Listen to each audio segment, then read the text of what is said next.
So welcome to the Cool Crochet Society. I'm Kelly, and today I'm going to show you about turning rows.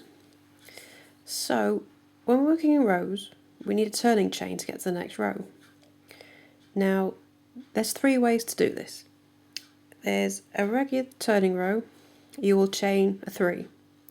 The question is, do you have the 3 as an extra or 3 where it is your first stitch? So if you're creating extra, so that would be the chain 3 doesn't count as a stitch, you get this extra bit here at the end, and you'll end up with that all through your work. But it also creates a bit of an odd thing because every other row won't have it, so it creates this undulating effect. But if you use the chain 3 as your first stitch, it's not as thick as a stitch, so you end up with this hole here, which isn't the best. So every other row you end up with this hole. So then we go to the third method, where we avoid both of these, and it's called the alternative turning chain. Now you can only use this with full stitches, so if you've got half double crochet you can't use it, but if you're doing single or double or trebles you can. So how do we do it? So when you get to the end of your row, chain 1, turn, and into the first stitch make a single crochet. Now if your work is made up of single crochets, you'll just carry on from there. It's just another stitch. If you're making a double crochet, you then go into the side post here of your stitch and make another single crochet. Oops, back on there you. There we go. And that's it.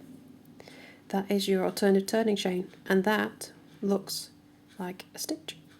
It's the same thickness as a stitch, it's not adding anything onto the end, and you've got no holes. And then you just carry on as normal. And it creates a really nice look to your work. No holes, no extra parts on stitch next to you. There's my wool creeping in. And it creates a really nice finished piece to your entire work. And you will not be able to see your turning chains at all.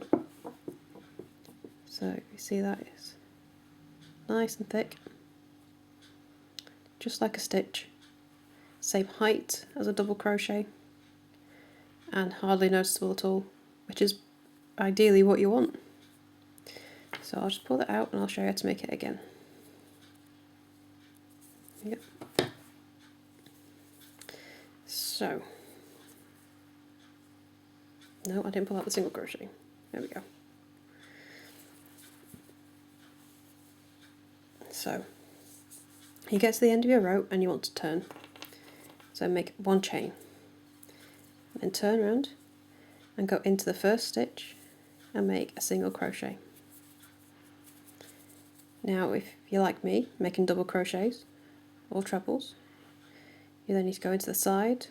So you've got the 2 posts there from the single crochet, and you're going into the side of the left hand one and just make another single crochet.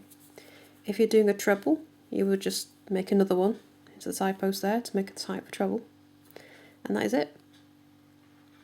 And that will give you a beautiful edge to all your work, and you will not be able to see your turning chains.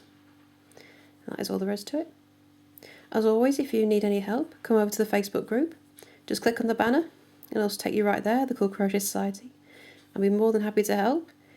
There's lots of hints and tips in there, and of course we'd love to see what you're up to. Please come and show us your work, or just have a chat. And I shall speak to you all soon. Bye for now.